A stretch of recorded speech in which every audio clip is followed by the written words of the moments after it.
Hello दोस्तों, तो आज हम निकल चले हैं अलाउद्दीन खिलजी की कब्र की तलाश में।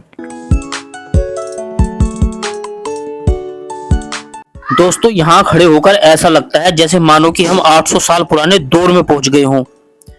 कुतुब मीनार की शान से लेकर कुव्वतुल इस्लाम मस्जिद की बारीक नक्काशी तक, इल्तुमिश के मकबरे की सुंदर दीवारों से लेकर अलाउद्दीन खिलजी के कब्र तक, आज हम आपको एक एक चीज दिखाने वाले हैं। दोस्तों, ये है दिल्ली सल्तनत की सबसे ऊंची मीनार कुतुब मीनार। इसकी ऊंचाई दोस्तों 238 फीट है। यह भारत की सबसे ऊंची ईंटों से बनी मीनार है जो दिल्ली में महरौली में स्थित है। आज हम दोस्तों आपको इसके इतिहास के बारे में बताने वाले हैं। आइए इसके करीब चलते हैं। दोस्तों, क्या आपको पता है 4 दिसंबर 1981 से पहले इस मीनार के अंदर जाने दिया जाता था, लेकिन बाद में इस बंद कर दिया गया। चलिए मैं बताता हूँ उस दिन क्या हुआ था। दोस्तों, 4 दिसंबर 1981 को एक स्कूल के बच्चों का टूर यहाँ पर घूमने आया था। सभी बच्चे और बाकी लोग कुतुब मीनार के अंदर थे। अंदर लाइट लगाई गई थी। सभी लोग ऊपर से कुतुब मीनार कॉम्प्लेक्स के आर्किटेक्चर को देख रहे थे। तभी अचानक लाइट चली गई। मीनार के अंदर पूरी तरह से अंधेरा छा गया। सभी लोग डर गए। लोगों में ये अफवाह फैल गई कि कुतुब मीनार गिर रहा है। लोगों में भगदड़ मच गई। दोस्तों, इस भगदड़ में लगभग 45 लोग मारे गए, जिसमें अधिकतर स्कूल के बच्चे शामिल थे। इस हादसे के बाद कुतुब मीनार के अंदर जाने पर रोक लगा दी गई सुरक्षा कारणों की वजह से। दोस्तों, इस मीनार के ऊपर बारीक अक्षरों में कुरान पाक की आयतों को लिखा गया है, पत्थर को काटकर। दोस्तों, उस वक्त राजाओं को अपने ईमान से काफी लगाव था। ये आयतें हमें ये याद दिलाती। इस मीनार को बनाने के लिए दोस्तों एक ईंट और चूने का इस्तेमाल किया गया है। उसे जोड़कर इतनी ऊंची मीनार बनाई गई है। दोस्तों, ये भारत की सबसे पहली और सबसे ऊंची मीनार है जिसके अंदर इतनी बड़ी बड़ी ईंटों का इस्तेमाल किया गया है। आप देख पा रहे हैं सामने की तरफ ये ईंटें जोड़ी गई हैं और इनको बाहर से जो है ना घिसने के बाद इनको गोल कर दिया गया है। और ऊपर ये देखिए कलाम पाक की आयतें हैं। और ये है इस मीनार की ऊंचाई जो है ना दोस्तों वो 238 फीट है। और इसे जो बनाया था ना वो बनाया था उस वक्त के जो सुल्तान थे कुतुबुद्दीन ऐबक। उन्होंने इस मीनार की पहली मंजिल बनाई। उसके बाद जो उनके दामाद थे जिनका नाम था इल्तुमिश, उनका मकबरी यहीं पर है। अभी हम आपको दिखाएंगे। उन्होंने इस इमारत की 3 मंजिल और बनाई। हर इमारत पर कुरान पाक की आयतें लिखवाई गई। और जो दोस्तों इसकी सबसे लास्ट की 5वीं मंजिल है ना उसे बनवाया था फिरोज शाह तुगलक ने। आखिरी मंजिल पर भी कुरान पाक की आयतें लिखवाई गई। और इसी तरह से इस कुतुब मीनार बनकर तैयार हुई। कुतुब मीनार के बिल्कुल पास में मौजूद है दिल्ली की सबसे पहली कुव्वतुल इस्लाम मस्जिद। मस्जिद के अंदर दाखिल होने से पहले आपको हम इन पिलरों का चमत्कार दिखाते हैं। देखिए दोस्तों, ये जो पिलर है ना इनको बिना किसी सीमेंट या चूने के रोका गया है। एक पिलर के अंदर सुराख करके दूसरे ऊपर वाले पिलर के अंदर सुराख करके आपस में इनको ना फंसाया गया है। जॉइंट बनाकर फंसाए गए हैं और इसी तरीके से पूरी छत तैयार की गई है। चलिए अब हम आपको मस्जिद के अंदर की ओर लेकर चलते हैं। दोस्तों, ये दिल्ली सल्तनत की और दिल्ली की सबसे पहली मस्जिद है। आइए आपको इस मस्जिद के अंदर की ओर लेकर चलते हैं। दोस्तों, इस दरवाजे से होकर गुजरते हुए ऐसा लगता है जैसे हम 800 साल पुराने दौर में पहुंच गए हों। दोस्तों, न जाने इस मस्जिद ने कितने सुल्तानों का राजपाट, जिंदगी, मौत सब अपनी आंखों से देखी है। बड़ी ऐतिहासिक मस्जिद है दोस्तों। मस्जिद के अंदर दोस्तों जो पिलर लगाए गए हैं, हर पिलर पर की गई नक्काशी हमें बताती है कि कलाकारों के हाथ में कितना हुनर और सब्र था। दोस्तों, इस तरीके की जो कलाकारी है ना इन पत्थरों को तराशने के बाद, उन कारीगरों के अंदर बहुत सब्र था। दोस्तों, वो एक इंतजार करते थे इस तरीके के पिलर बनाने के लिए ना। वो जो अपनी छेनी हथौड़ा चलाते थे उसके साथ साथ उनकी जिंदगी के अंदर एक सब्र था। और इसी तरीके के दोस्तों इस मस्जिद के अंदर टोटल 378 पिलर लगाए गए हैं। इस मस्जिद का निर्माण दोस्तों कुतुबुद्दीन ऐबक ने 800 साल पहले 1193 ईस्वी के आसपास करवाया था। इस मस्जिद ने ना जाने दोस्तों कितने राजाओं का पतन देखा है। और दोस्तों, ये हम आपको ऊपर की तरफ दिखा रहे हैं। मस्जिद का दूसरा हिस्सा है। ऊपर भी इसके अंदर पिलर मौजूद है। ये देखिए दोस्तों, इस मस्जिद के अंदर टोटल 2 मंजिल है। ये बीच में इसकी छत है और नीचे की तरफ ये पहली मंजिल और ऊपर दूसरा हिस्सा है। और देखिए दोस्तों, ये है मस्जिद का आंगन। दोस्तों, मस्जिद के आंगन में देखिए कब्र बनी हुई है। नाम तो पता नहीं, लेकिन मस्जिद के आंगन में जगह मिली है तो उस वक्त कोई बड़ी हस्ती रहे होंगे। और दोस्तों देखिए, ये है मस्जिद, कितनी बड़ी और कितनी आलीशान मस्जिद है। दोस्तों, इस मस्जिद को बनने का जो था ना एक रीजन था। उसका क्या रीजन था कि उस वक्त जब कुतुबुद्दीन ऐबक ने ना पृथ्वीराज चौहान को हराकर दिल्ली पर कब्जा किया था, तो उसकी जीत की खुशी में इस मस्जिद को बनवाया गया था। और दोस्तों, ये देखिए इसके ये जो दरवाजे हम आपको दिखा रहे हैं, ये देखिए कितने खूबसूरत दरवाजे हैं। हर दरवाजे के ऊपर दोस्तों बारीक बारीक कुरान पाक की आयतों को लिखा गया है।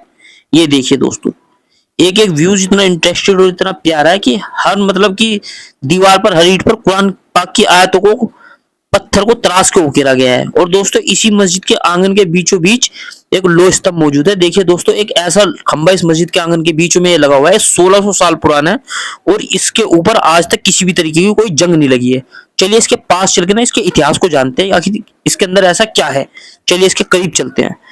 दोस्तों देखिए, दोस्तों इसे कहा जाता है लोह स्तंभ, इसको लोह स्तंभ के नाम से जाना जाता है। ये लगभग 1600 साल से भी अधिक पुराना है और इसकी जो हाइट है ना दोस्तों, 7.2 मीटर है और इसका जो वजन है ना दोस्तों, लगभग 6000 किलो है, 600 टन। दोस्तों सबसे बड़ी बात यह है कि इस खंबे पर 1600 साल पुराना है और अभी तक इसमें जंग नहीं लगी। ये सबसे बड़ी बात है दोस्तों। और कुछ लोगों का मानना है कि अगर कोई इसे खंबे को अपने हाथों के बीच में लेकर ना पीछे से दोनों हाथ मिला देता है तो उसकी मनोकामना पूरी होती है। मगर इसे पसीने से बचाने के लिए ना दोस्तों, लोगों के पसीने से बचाने के लिए इसे ग्रिल कर दिया गया है। इसके चारों तरफ ना ग्रिल लगाई गई है दोस्तों। लेकिन ये बहुत अचंभित बात है दोस्तों। और दोस्तों मस्जिद के आंगन से दाएं हाथ की तरफ ये जो रास्ता जाता है, ये जाता है कुतुबुद्दीन ऐबक के दामाद सुल्तान इल्तुमिश की कब्र की तरफ, जिनकी कब्र के नीचे दोस्तों सुरंग बताई जाती है। आइए हम उस सुरंग को देखेंगे और जानेंगे उसके इतिहास को, आखिर क्या इतिहास है उस सुरंग का। दोस्तों ये है मकबरे के बाहर की दीवारें, उन पर कुरान पाक की आयतें लिखी गई हैं। ये दीवारें दोस्तों भले ही बंजर हो चुकी है, मगर उस दौर की यादों को ऐसा लगता है अभी भी अपने आप में समेटे हुए हैं। दोस्तों इस कुतुब कॉम्प्लेक्स के अंदर आपको जितने भी हिस्ट्रिकल पॉइंट मिलेंगे, सभी के ऊपर कुरान पाक की आयतें उकेरी गई हैं। देखिए दोस्तों, इस कॉम्प्लेक्स के अंदर ना टोटल 14 हिस्ट्रिकल पॉइंट है। ये साइन बोर्ड हम आपको दिखा रहे हैं उसी का। और ये है दोस्तों बादशाह इल्तुमिश का मकबरे पे हम पहुंच चुके हैं। और ये है बादशाह इल्तुमिश के मकबरे के नीचे जो सुरंग बताई जाती है, ये वो सुरंग है दोस्तों। ये बताया जाता है सुरंग है, लेकिन दोस्तों इसके नीचे क्या है, असली कब्र है।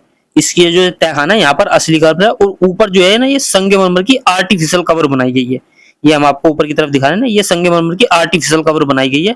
आइए आपको इसके अंदर की ओर लेकर चलते हैं। देखिए अंदर का नजारा देखिए कैसा होने वाला है। ये देखिए दोस्तों, सफेद चमकदार संगमरमर और इसके पास खड़े हुए लोग सेल्फी लेते हुए सुल्तान इल्तुमिश के मकबरे के पास। ये देखिए दोस्तों, ये जो सुल्तान है ना, अपनी वक्त के बड़े ताकतवर सुल्तान गुजरे हैं दोस्तों इनकी जिंदगी का एक बेहद ही दिलचस्प किस्सा है।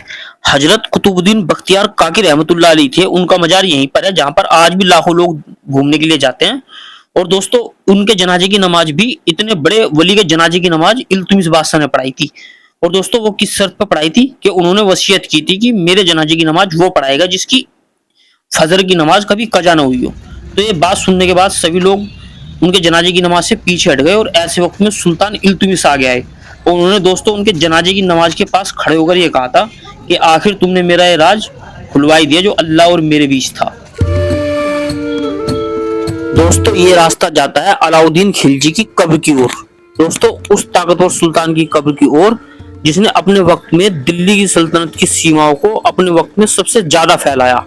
आइए दोस्तों आपको इसकी तरफ लेकर चलते हैं। ये देखिए दोस्तों, इस कुतुब कॉम्प्लेक्स के अंदर इस तरीके के पुराने कुएं भी आपको देखने के लिए मिल जाएंगे। जो ये भी कुएं लगभग दोस्तों 800 साल पुराने कुएं, उसी वक्त में जो बादशाहों ने कुएं जो बनाए थे, ये पानी की जरूरत को पूरा करने के लिए बनाए गए थे। अब इनके ऊपर दोस्तों देखो जाली ढक दी गई है ताकि इसके अंदर कोई बच्चा वगैरह ना गिर जाए, कोई हादसा हो जाए, इसीलिए इस कुएं को ऊपर से ढक के बंद कर दिया गया है। चलिए दोस्तों हम चलते हैं सुल्तान की कब्र की तरफ। दोस्तों अगर आप इस कॉम्प्लेक्स के अंदर आने का टिकट और ये जानना चाहते हैं ये कॉम्प्लेक्स कहाँ पर मौजूद है, तो आप मेरा व्लॉग कुतुब मीनार पार्ट 1 दे सकते हैं, उसके अंदर पूरी जानकारी मौजूद है। दोस्तों ये सामने आप देख पा रहे हैं, ये है अलाउद्दीन खिलजी का मदरसा, जिसे उन्होंने बनाया था लगभग आज से 800 साल पहले। दोस्तों इसी के पास उन्होंने जो अपने दफन होने की जगह है ना, वो भी मुकर्रर कर दी थी, क्योंकि वो चाहते थे कि मेरे मरने के बाद भी जो है ना, मेरी रूह जो है ना, वो कुरान पाक की तिलावतों के आसपास रहे। दोस्तों आप ये सामने जो मदरसा देख रहे हैं, इसके अंदर दोस्तों इस तरीके के बरामदे बनाए गए हैं। दोस्तों यहाँ बैठकर उस वक्त में कलाम पाक की आयतों की तिलावत की जाती थी। ये देखिए दोस्तों, ये दीवारें, आज ये मदरसे की दीवारें दोस्तों वीरानी सी लगती है, जहां कभी कुरान पाक की आयतों की तिलावत का शोर गूंजा करता था। लेकिन ये दीवारें दोस्तों आज भी अपने आप में बहुत कुछ कहानी कहती है। ये देखिए दोस्तों, ये मेहराब नुमा दीवारें और ये सामने दोस्तों आंगन बनाया गया है। इसी तरीके के इसके अंदर एक के बाद एक कई सारे बरामदे बनाए गए हैं। और अब हम आपको लेकर चलते हैं अलाउद्दीन खिलजी कब्र की तरफ। दोस्तों चलिए अब चलते हैं। ये देखिए दोस्तों, ये जो रास्ता है, ये खंडरों से जो रास्ता जाता है, यही जाता है दोस्तों अलाउद्दीन खिलजी की कब्र की तरफ। दोस्तों इन खंडरों में आज भी 800 साल पुरानी हुकूमत का एहसास छुपा है। और यहीं पर दोस्तों पास में सोया हुआ है दिल्ली सल्तनत का सबसे ताकतवर सुल्तान अलाउद्दीन खिलजी। हम आपको उनके पास लेकर चलने वाले हैं। दोस्तों क्या शान रही होगी उस बादशाह को, जिसने इतने बड़े बड़े महल बनाए और दोस्तों अपने वक्त में सल्तनत की सीमाओं को सबसे ज्यादा फैलाया। दोस्तों आज याद कराने वाला है। दोस्तों देखिए इस कॉम्प्लेक्स के अंदर इस तरीके के जीने, मतलब हर कोने में लगभग इस तरीके के जीने बनाए गए हैं, लेकिन अब इनको जो है बंद कर दिया है। दोस्तों आज से दीवारें लगभग खंडर दिखाई देती है, लेकिन उस वक्त में दोस्तों ये शानदार महल हुआ करते थे।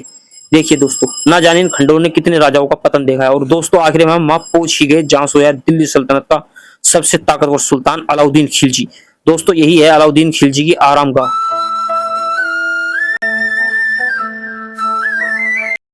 ये देखिए दोस्तों, ये है अलाउद्दीन खिलजी की कब्र। कभी दिल्ली सल्तनत के सबसे ताकतवर सुल्तान यहीं पर आराम फरमा रहे हैं। इस कब्र के आसपास खड़े होकर भी आप उस दौर की शान और सत्ता को महसूस कर सकते हैं। सोचो सदियों पहले यहाँ से कितनी कहानियां गुजरी होंगी।